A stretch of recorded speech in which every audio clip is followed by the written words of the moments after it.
We are going on a trip up north, a little over 200 kilometers from Metro Manila and Bulacan. We are traveling from Bulacan, which took us around 6 hours, kung saan ang destinasyon natin ngayong araw, the City of Pines, Baguio City. Bago natin umpisahan ang long day tour sa Baguio, iniimbitahan ko kayong panoorin ang motovlog namin para sa trip na ito.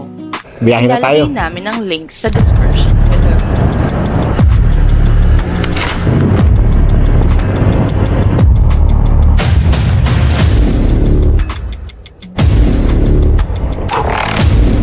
Bakekang.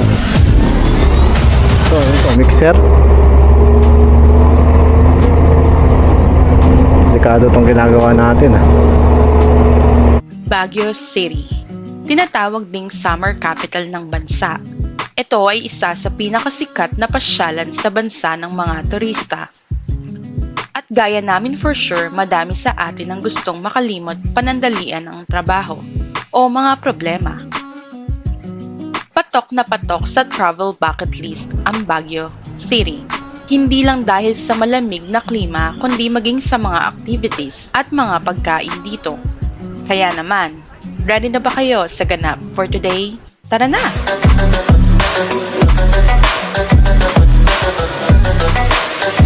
Our first destination.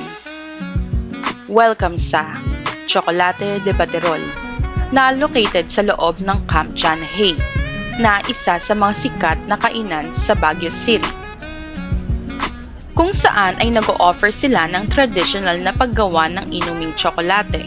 Pagdating sa location ay mapapansin na napakalaki ng parking at hindi ka mahihirapan sa pag-park dahil may mga nag-a-assist naman.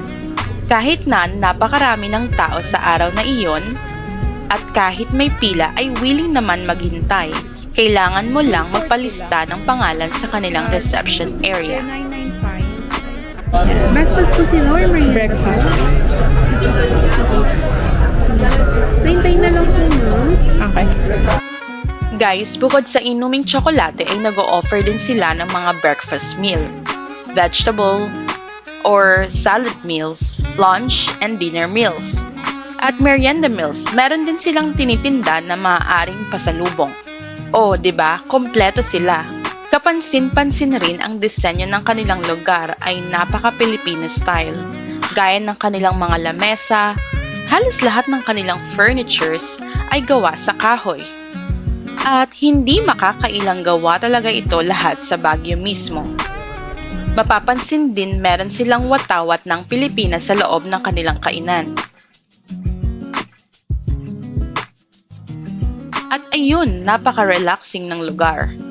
At kahit matarik ang araw ay hindi mo na mararamdaman dahil sa lamig sa Baguio. Ang mga halaman sa paligid nakaka-relax din sa mata. Open from 7:30 AM to 9 PM. And guys, nag-a-accept sila ng cash, bank, credit card payments, GCash, Paymaya. O, 'di ba? Napaka-convenient.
Kumusta naman yung biyahe mo? Pagod na pagod, guys. Anong feeling maging angkas? Grabe. Ang sakit sa braso kasi kailangan mo kumapit dahil pag ganun-ganun. Sa dami ng restaurant sa Baguio, bakit Chocolate di Baterol yung ano mo, yung napili mo una nating puntahan.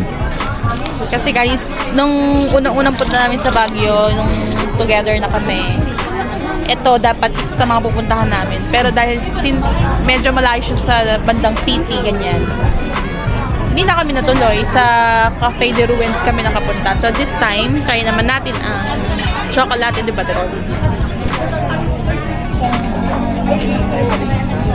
Yan. Namimili muna kami ngayon.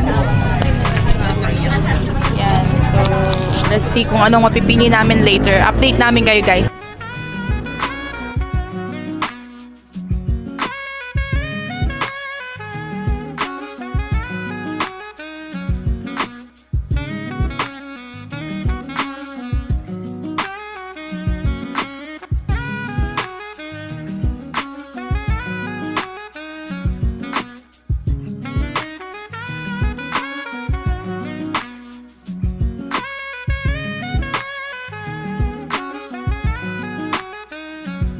Nga guys, yung asawa ko gusto dito i-try sa Chocolate di Baterol. So, tikman natin yung traditional blend nila ng chocolate.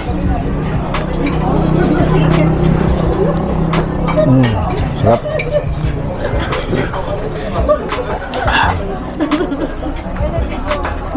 Legit na legit talaga yung pagiging chocolate niya. Tapos tikman ko tong tikman natin to. Okay na sir, thank you po.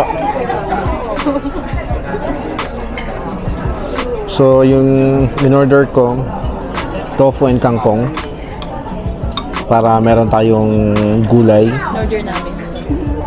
Tapos in-order ng asawa ko itong ano.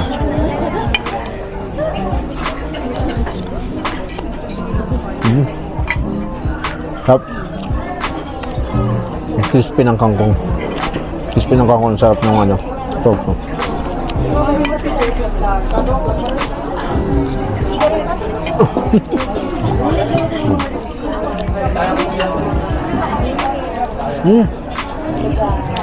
Ang lambot ng karne. Kakaiba siya, ha? In fairness, ha? May distinct siyang ano, may distinct siyang flavor sa ibang, you know.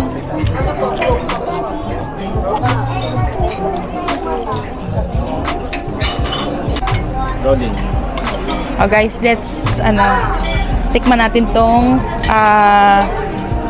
kangkong with tofu.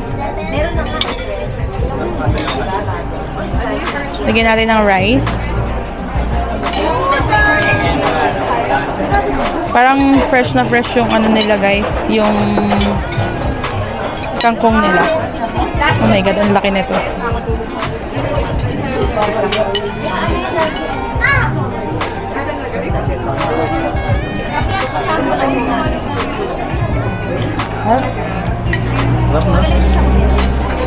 Tatry ko ito sa bahay.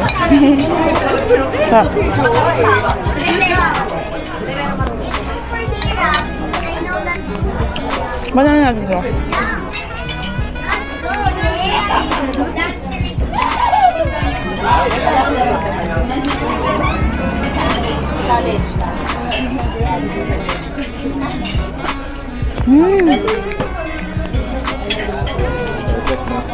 Sarap. Saktong-sakto guys yung marinate niya. Parang medyo matagal siya marinate. Tapos yung pagkaihaw niya, sakto din. Luto yung loob. Malambot. Sarap. And then, ito talaga, gusto ko talaga itong itry. Kaya dito kami pumunta.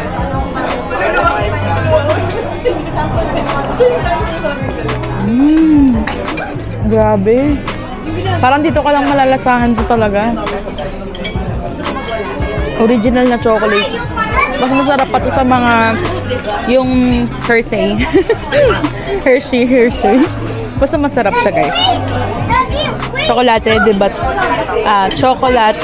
de Baterol. Prove. Tara guys, kain tayo.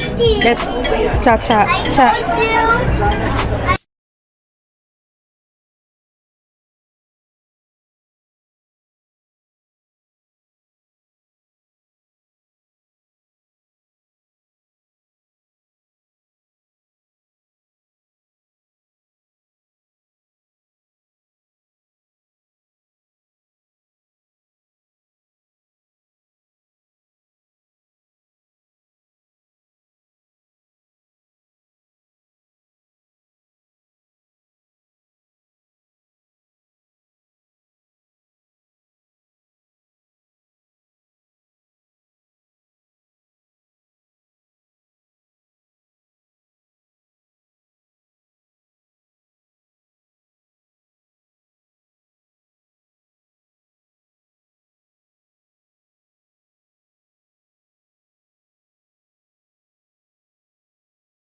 Hotel yata ito eh.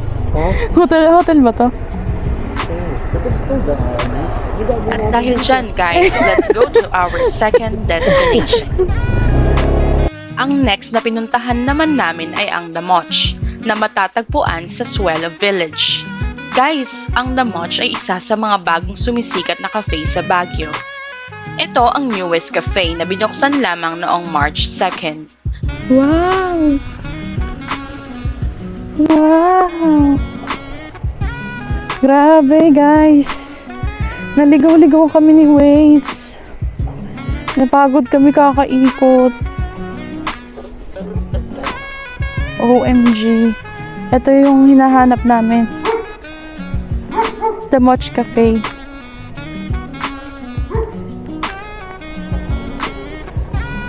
Ayan. Guys, ito yung cafe. Ayan. Ayan. Grabe guys. The view. Oh my God. It's so real.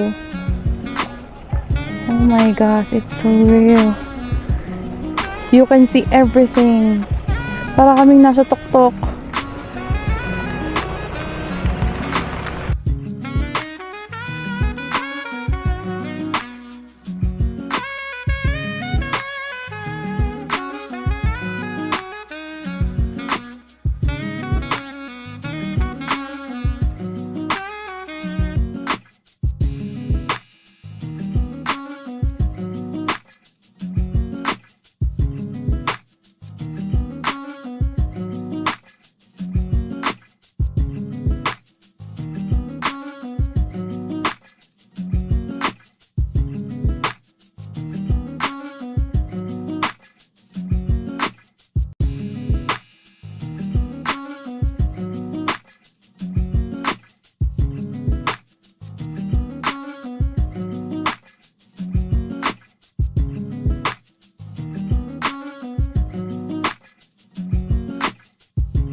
Nag-o-offer sila ng heavy meals, snacks, pastas, dessert, like cakes and cupcakes, frap, refreshers like juices and beers.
Dito tayo sa Secret Cafe sa Baguio.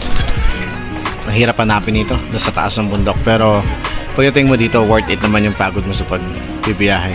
So, I tried their bestseller, the Fudgy Frap. Tingnan natin. Sarap. Caramel siya. Coffee caramel. Full coffee.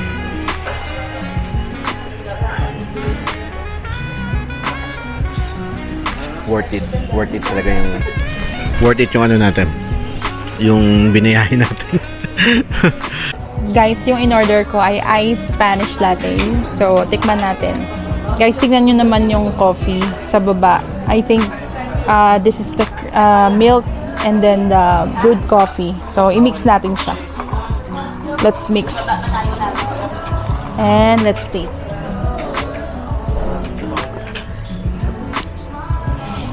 Parang ano, loves? Parang Starbucks. Sarap. Sarap niya guys, worth it. Guys, nung nakaraan lang nagpalpitate ako. Nakadami na ako ng kape. Pero ito talaga mapagpalpitate yata ako dito. Sarap. Totoo, masarap siya. Approve.